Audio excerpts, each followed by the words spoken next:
दोस्तों, एक बार की बात है कि एक बहुत ही खूबसूरत राज्य था।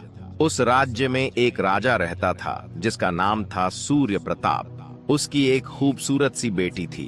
बाप अपनी बेटी से बहुत ज्यादा मोहब्बत करता था। जब उसकी बेटी विवाह के लायक हो गई तो उसके रिश्ते दूर दूर के राजाओं के पास से आने लगे और वह अपनी बेटी का विवाह करने के लिए लड़कों से भी मिल रहा था। लेकिन अब तक उसे अपनी बेटी के लिए कोई योग्य वर नहीं मिला था।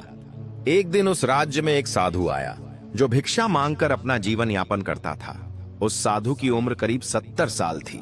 वह राजा से कहने लगा, मैं आपकी बेटी से विवाह करना चाहता हूँ। इतना सुनते ही राजा को बड़ा क्रोध आ गया। उसने कहा, तुम्हारी हिम्मत कैसे हुई? तुम्हारी इतनी औकात कि तुम मेरी बेटी के बारे में ऐसा सोचो? फिर उसने अपने आदमियों से कहा, फौरन इसकी गर्दन उड़ा दो। इसकी हिम्मत कैसे हुई कि मेरी बेटी को अपनी पत्नी बनाने के बारे में सोचे? साधु को गिरफ्तार कर लिया गया और उसे ले जाकर कैद खाने में डाल दिया गया। साधु ने कहा, आप मेरी बात को समझने की कोशिश करें। मैं आपकी बेटी से विवाह करना चाहता हूं, लेकिन इसके पीछे एक बहुत बड़ी वजह है। लेकिन राजा कहने लगा, मैं एक भी बात सुनना नहीं चाहता। और उसने फौरन आदेश दिया, इसे ले जाओ और कैद खाने में डाल दो। दोस्तों, उस साधु को कैद खाने में कोड़े मारे जा रहे थे। जब यह खबर राजकुमारी तक पहुंची तो उसने अपने पिता से कहा, आप यह क्या कर रहे हैं? किसी बुजुर्ग के साथ ऐसा करना अच्छी बात नहीं है। राजा ने गुस्से में कहा, तुम बीच में मत पड़ो। राजकुमारी साधुओं की बड़ी इज्जत करती थी। वह बड़ी नेक दिल थी। उसने कहा, जो भी हो, मैं इस बात को कतई पसंद नहीं करती कि इस राज्य का राजा इस तरह से किसी बूढ़े इंसान पर जुल्म करे। राजा ने कहा, ठीक है, तुम्हारी बात मान लूंगा, अब यहां से जाओ। राजकुमारी वहां से चली गई, लेकिन उसे यह नहीं पता था कि वह साधु उसके विवाह का पैगाम लेकर आया है। जब राजकुमारी रत्नप्रभा को इस बारे में पता चला कि यह साधु उसी से शादी का प्रस्ताव लेकर आया था, तो वह तुरंत अपने पिता के पास पहुंची और बोली, क्या इस साधु ने सचमुच मुझसे शादी करने के लिए कहा था?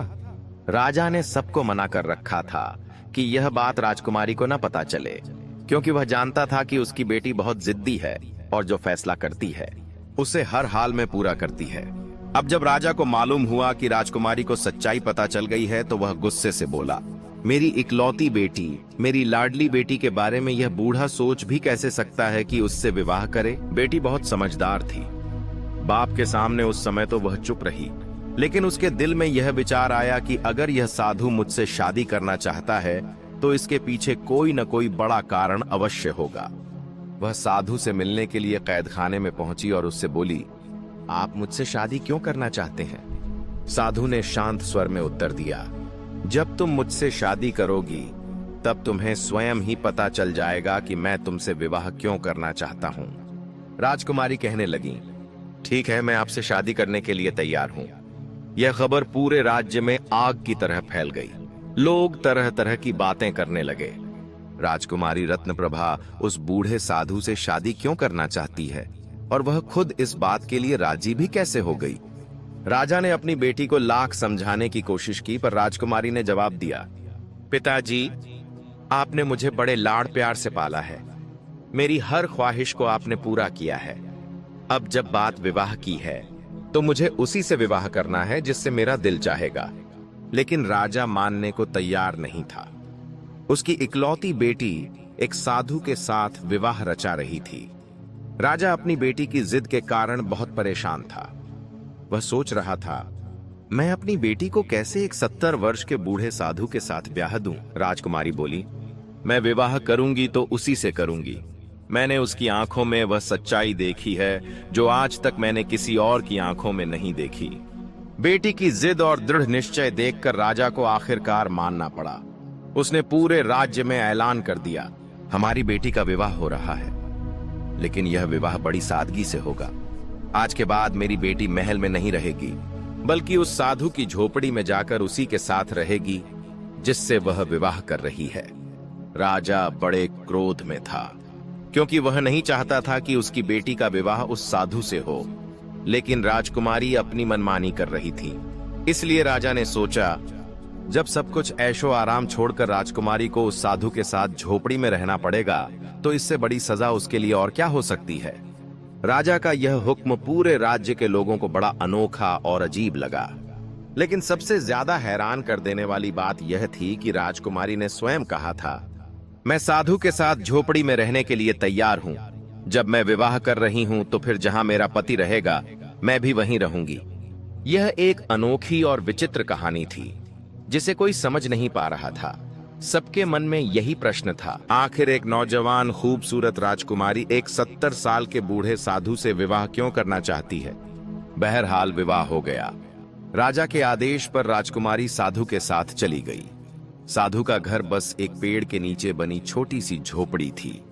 वहां पहुंचकर साधु ने अपनी पत्नी से कहा, यह मेरा छोटा सा घर है, अब तुम्हें यहीं रहना है। तुमने बिना कारण जाने मुझसे विवाह कर लिया।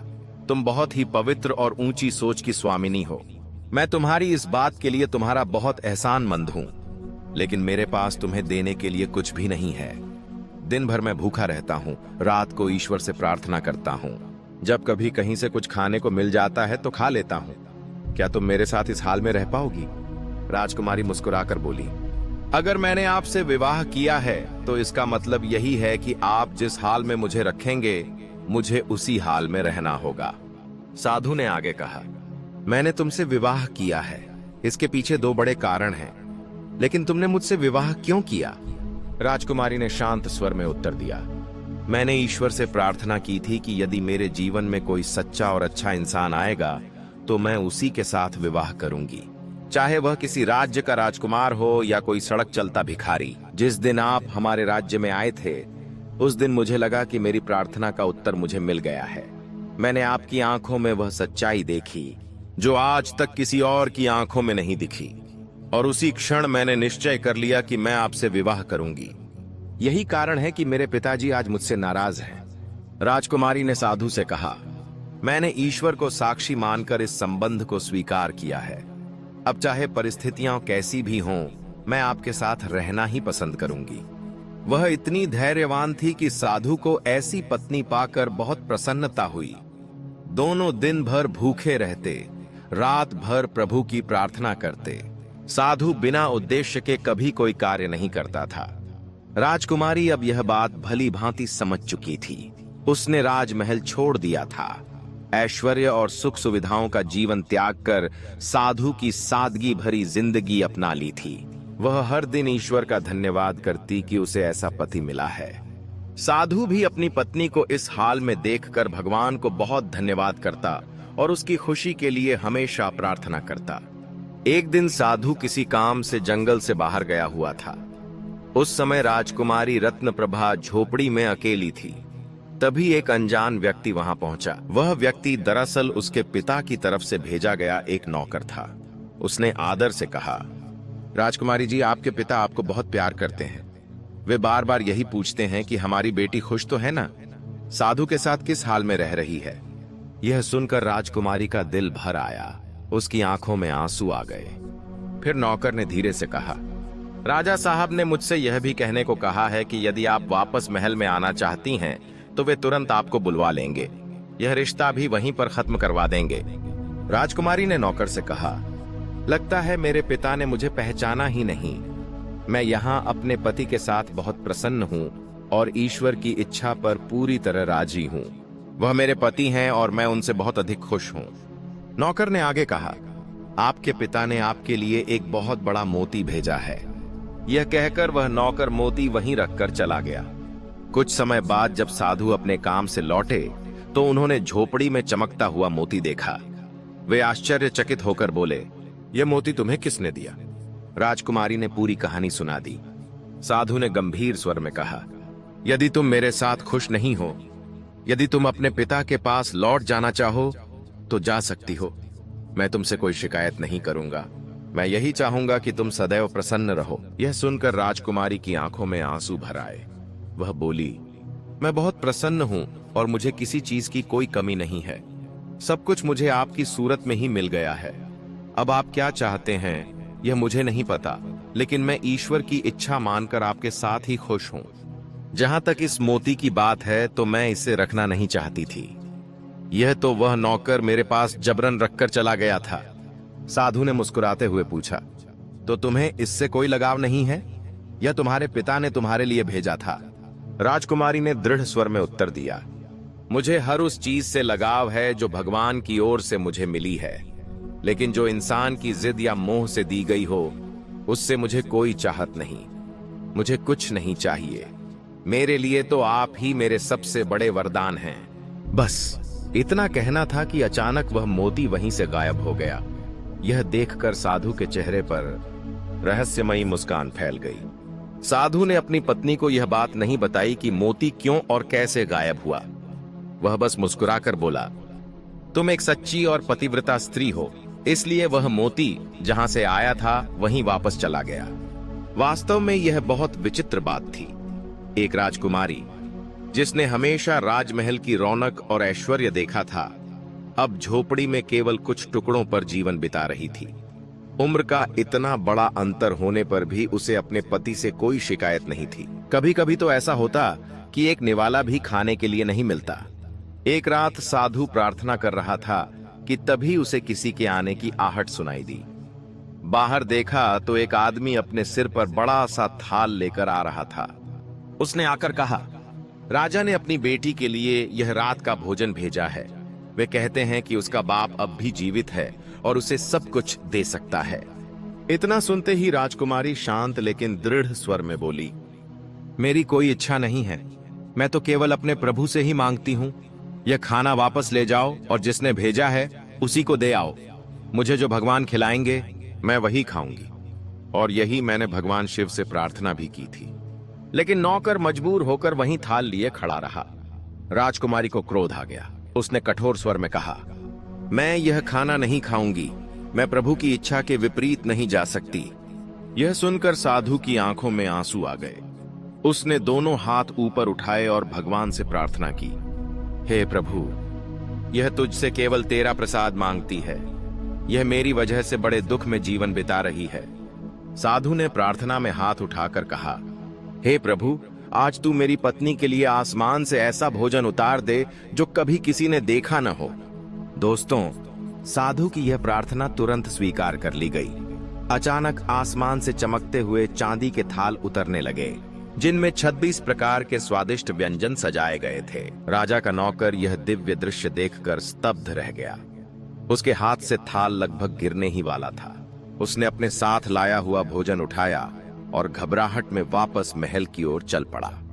उधर साधु मुस्कुराते हुए अपनी पत्नी से बोला, तुम हमेशा कहती थी ना कि भगवान तुम्हें खिलाएंगे तभी तुम खाओगी। देखो, तुम्हारे लिए भगवान की तरफ से भोजन आ चुका है। राजकुमारी ने भावभीनी आंखों से अपने पति को देखा और दोनों ने मिलकर वह दिव्य भोजन किया। विवाह के बाद से लेकर आज तक पहली बार राजकुमारी ने भरपेट भोजन किया था। उसने आंखें बंद कर ईश्वर का धन्यवाद किया और मन ही मन प्रार्थना की, प्रभु, मुझे इस साधु जैसा पति देकर आपने मेरी जिंदगी को सार्थक बना दिया।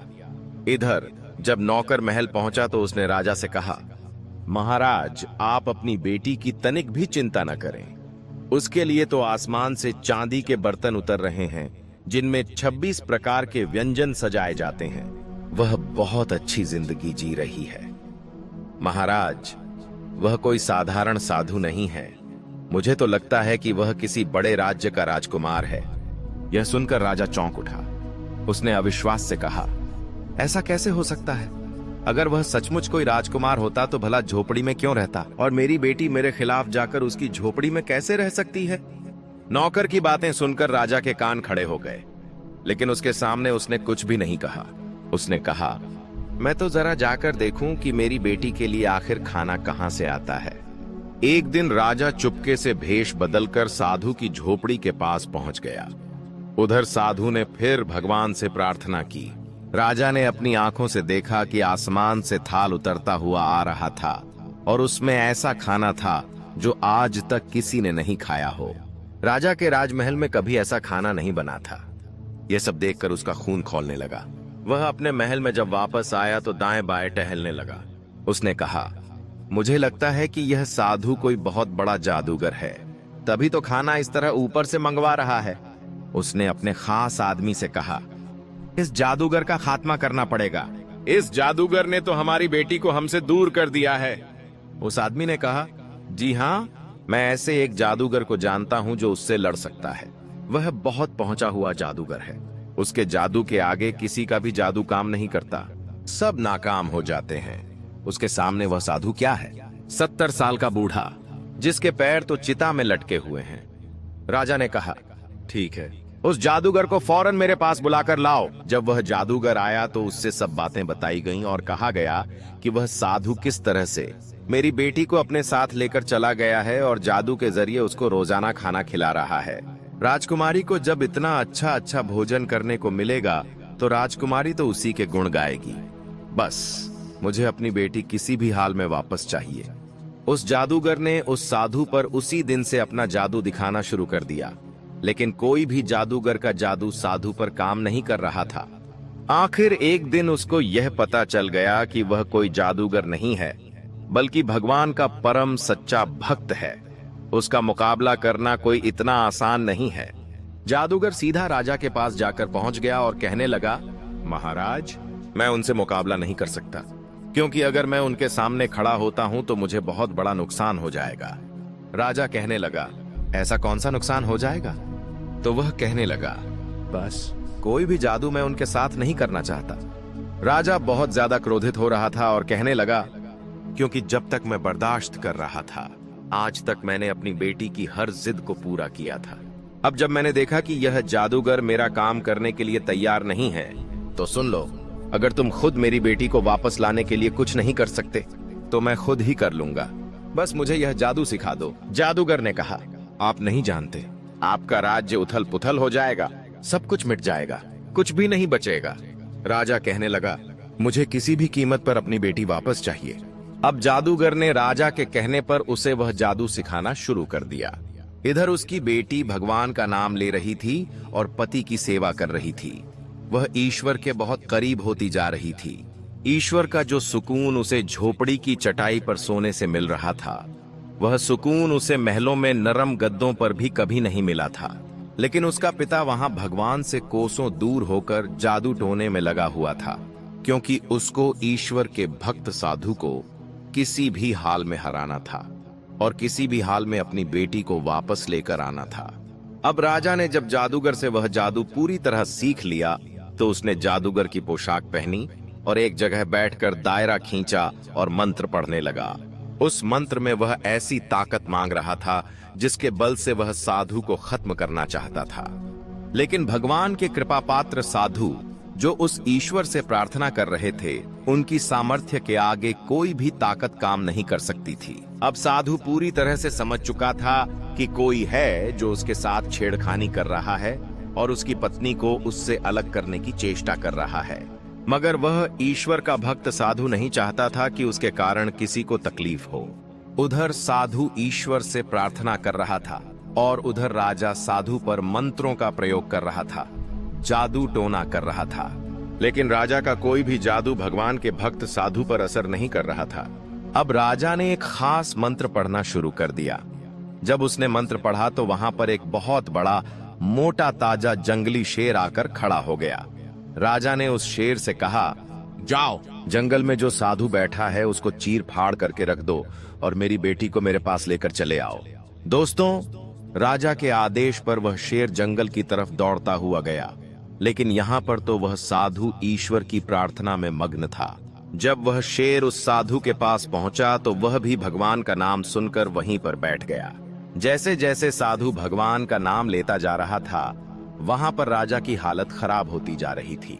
जादूगर ने उसको पहले ही बता दिया था कि अगर जादू अटक गया और कोई गड़बड़ हो गई तो आपके साथ वही होगा जो आपने कभी सोचा भी नहीं होगा, आपको किसी जानवर में बदल दिया जाएगा। साधु ने उस शेर की तरफ जब देखा, फिर उसने भगवान का नाम लेना शुरू कर दिया। वह शेर जो उस साधु पर हमला करने के लिए आया था वहां से गायब हो गया।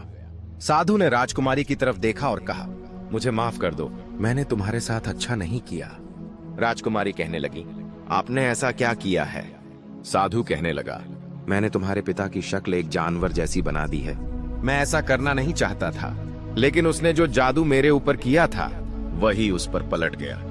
राजकुमारी ने जब यह सुना तो उसे बड़ा दुख हुआ। वह कहने लगी, हमें अभी महल जाना चाहिए, आखिर देखें तो वहां की क्या स्थिति है। वह अपने पति के साथ जाकर महल में पहुंच गई। वहां पर बहुत ज्यादा शोरगुल मचा हुआ था। हर कोई बोल रहा था, राजा को क्या हो गया? राजा को क्या हो गया? उसकी शक्ल तो जानवरों जैसी बन गई है। साधु को दरवाजे पर दरबान ने अंदर नहीं जाने दिया। वह कह रहा था, यह बहुत बड़ा जादूगर है, इसने हमारे राजा का यह हाल किया है। राजकुमारी ने कहा, मैं इस जगह की राजकुमारी हूं, मुझे अंदर आने दो।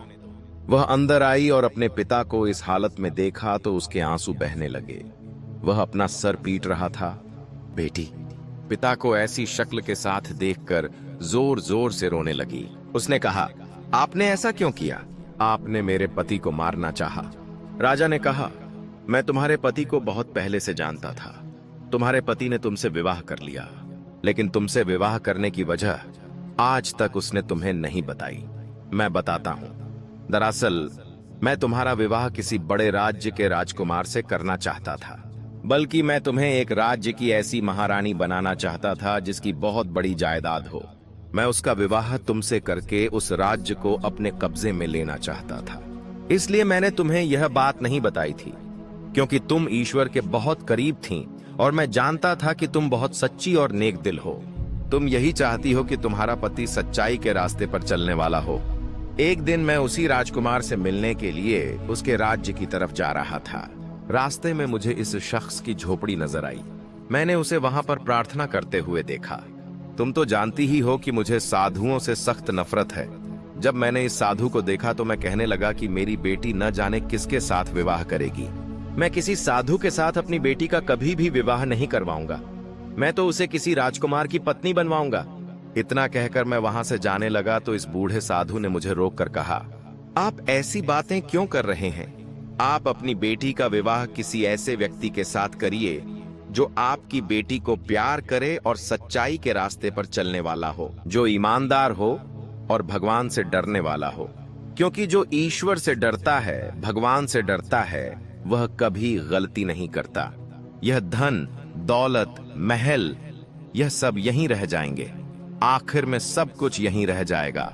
जो आपके साथ होगा वह दोस्त होगा आपका, जो ईश्वर के रास्ते पर चलने वाला होगा। बस मुझे उसकी यह बातें बड़ी कड़वी लगीं। मैंने कहा, तूने यह बात क्यों कही? आखिर तू कौन होता है मुझे ऐसा कहने वाला? मैं अपनी बेटी का विवाह जहां मेरी मर्जी होगी वहीं करूंगा।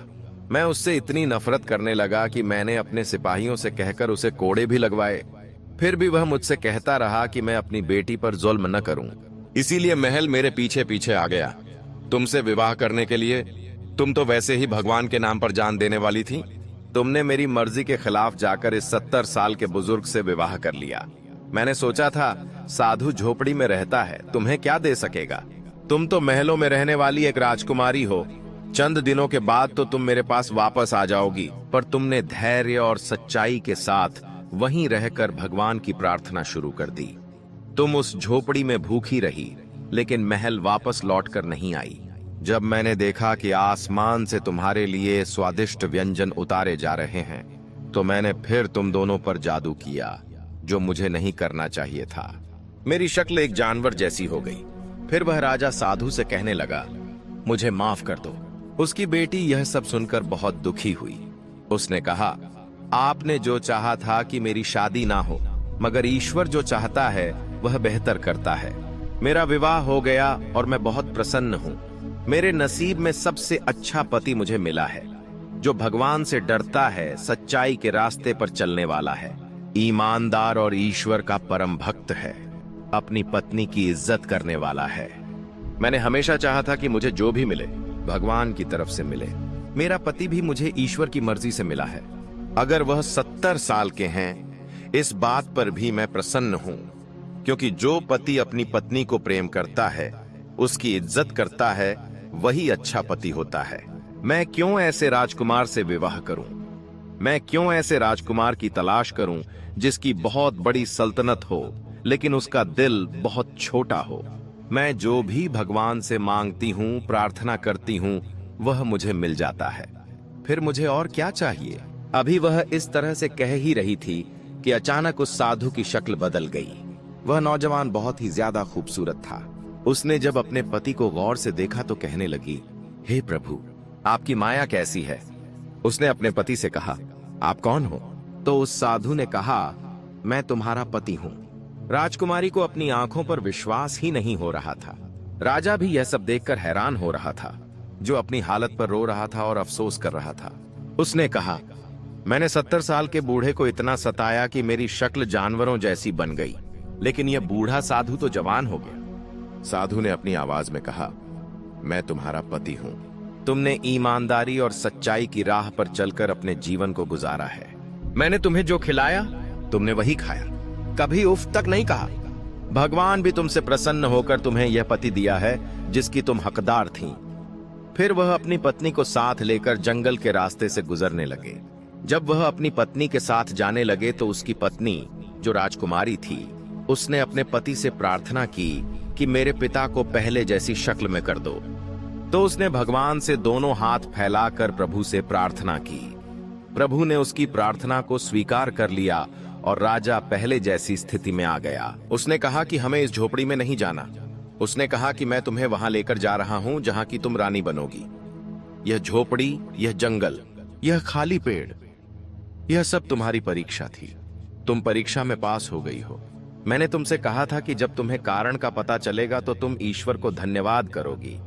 तो दोस्तों, देखा आपने, एक राजकुमारी जो एक गरीब की झोपड़ी में उसकी पत्नी बनकर रह रही थी, उसने हर बार सिर्फ भगवान से मांगी।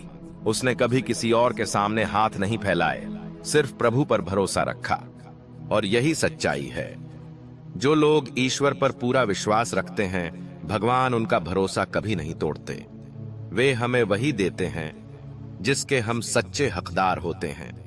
इसलिए याद रखिए, अगर आपको कुछ मांगना है, किसी से शिकायत करनी है, अपने दुख सुख बांटने हैं, तो सबसे पहले भगवान से कहिए।